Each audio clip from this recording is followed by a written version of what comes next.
Olá, muito bem-vindo ao nosso canal. Eu me chamo Andrei Salvioni, sou médico urologista e o nosso tema de hoje é sobre fimose, algo extremamente comum e que causa dúvidas em muitas pessoas, porque muita gente acha que sabe o que é fimose e não sabe. E por que eu digo isso? Porque eu recebo muita gente aqui no consultório que vem dizendo que tem fimose e na realidade tem outras coisas que não tem nada a ver com fimose, ou às vezes não tem absolutamente nada. Então, primeira coisa é a gente entender o que é a fimose.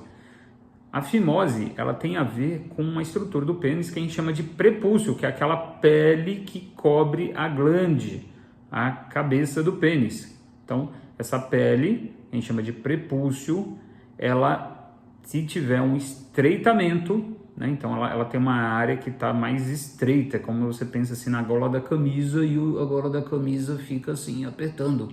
Né? Então, quando você tem essa pele estreitando, principalmente você percebe na hora que você vai descobrir a glande, vai deixar a glande descoberta, você percebe que acontece isso aqui, mas a glande não vai ficar falando, né? Com certeza. Então, ela aperta ali por baixo da glande e você percebe, né, que ela dá esse garrote e dá uma certa dificuldade para voltar depois a pele para o local de volta dela, cobrindo a glande. Então, essa situação, essa doença a gente chama de fimose. Isso é a fimose. Tem fimose mais grave e mais leve. Então, por exemplo, se você consegue com facilidade descobrir a glande, quer dizer que mas está estreitando mais pouquinha coisa, é uma fimose mais leve. Agora, tem casos que você não consegue expor nada. Você puxa e está muito estreito. Se for forçar muito, vai rasgar tudo. Então, nesses casos, é uma fimose mais grave e não há dúvida que precisa de tratamento. As causas, muitas das vezes é congênita, a pessoa nasceu com esse defeito. Então, vão ser pessoas aí que vão operar na infância. Tem gente que fala, mas eu não devia ter operado na infância. Não, na infância a gente só opera os casos mais graves. São esses casos que a gente não consegue expor. Ou quando está tendo muita inflamação. Então a criança está tentando fazer higiene e tal, mas fica inflamando muito, né?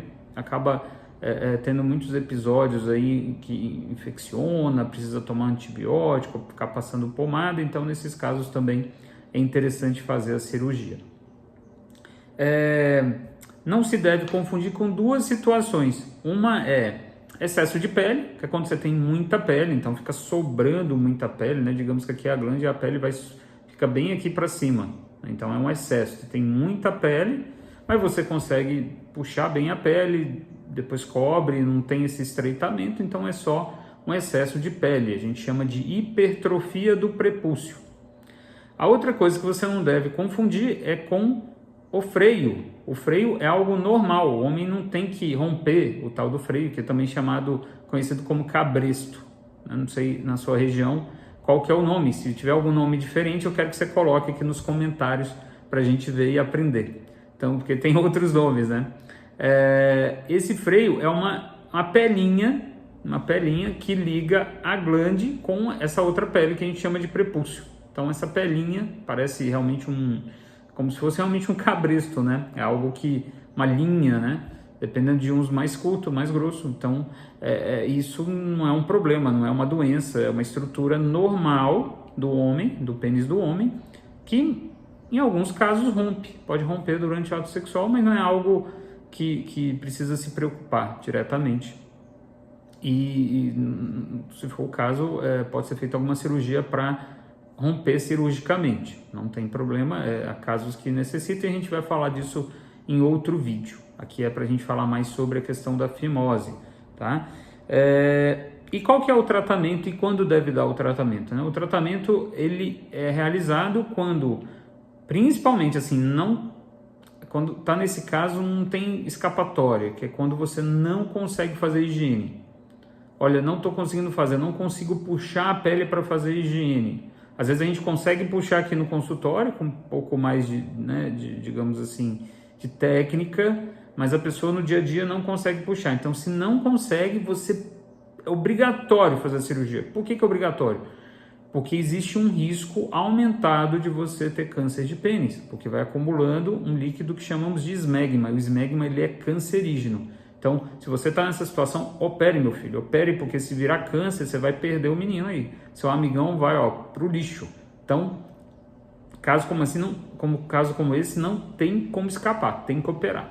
As outras situações é quando você tem muita inflamação, que é uma das causas também. Às vezes a pessoa tem excesso de pele, tem muita inflamação, então acaba que essas inflamações podem gerar esse estreitamento, cria como se fosse uma cicatriz, a cicatriz vai estreitando. Então, pessoas que não têm fimose passaram a ter, né, que eu acabei não explicando. Uma das causas é a inflamação e outra é trauma, ou seja, por machucar, ou machucar durante a relação, por falta de lubrificação, alguma outra situação, ou algum outro tipo de lesão traumática ali no pênis que pode, na hora que for cicatrizar, até pós-cirurgia, de repente isso acontece, vai fazer uma cirurgia por algum outro motivo, na hora de cicatrizar, cicatriza mais, uma cicatrização mais intensa e acaba formando uma fimose. Isso aí são outras causas de fimose. Voltemos então ao tratamento. Então, um dos motivos é não conseguir fazer higiene, outro motivo, essas inflamações, né, vai e volta, né, você vai tendo muita inflamação, passa pomada, toma remédio e vai voltando repetidamente. É interessante fazer a cirurgia também. Ou quando você tem dor durante a relação sexual, porque tem gente que só tem fimose na hora que o pênis está ereto, só percebe a fimose, melhor dizendo, quando o pênis está ereto. Aí na hora que vai ter a relação, né, na hora da penetração a pele puxa para trás e machuca, porque ela está estreita ou não consegue puxar. Ela força ali, dói, e o ato sexual se torna assim, algo desagradável, dolorido. Então, nesses casos, a cirurgia também é interessante. Não é tão obrigatória, mas vai ajudar a que o ato sexual fique mais agradável, e também nos casos de inflamação consegue ajudar com que as inflamações parem de acontecer.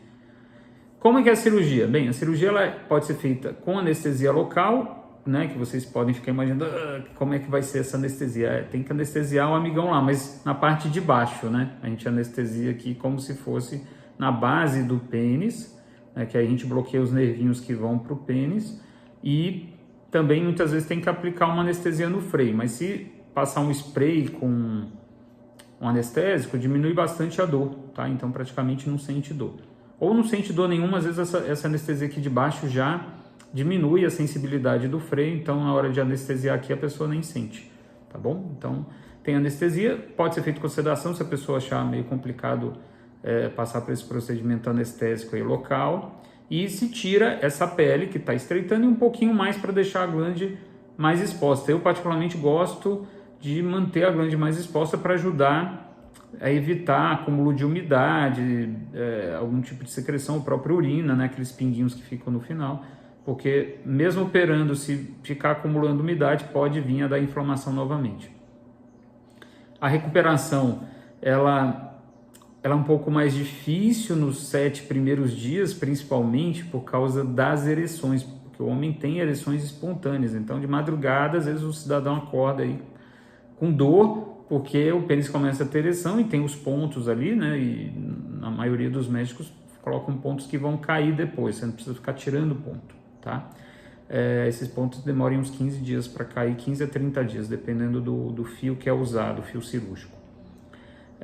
Então, tem essas dores, o pênis ele tende a inchar, dá algumas manchas roxas, ou no próprio pênis, ou no local que foi feita a anestesia, mas tudo vai chegando no lugar. Com uns 30, 40 dias, o pênis já está com, digamos, um aspecto bem melhor, e a partir daí já são liberadas as relações sexuais, que é o que vocês devem estar se perguntando, né? Quando? Então, a partir de 30, 40 dias um pouco melhor, tá bom? Muito bem, espero que vocês tenham gostado. Deixe seus comentários, não deixe de dar o seu like, né? De curtir o nosso vídeo e de se inscrever no nosso canal. A gente se vê em breve. Um abraço.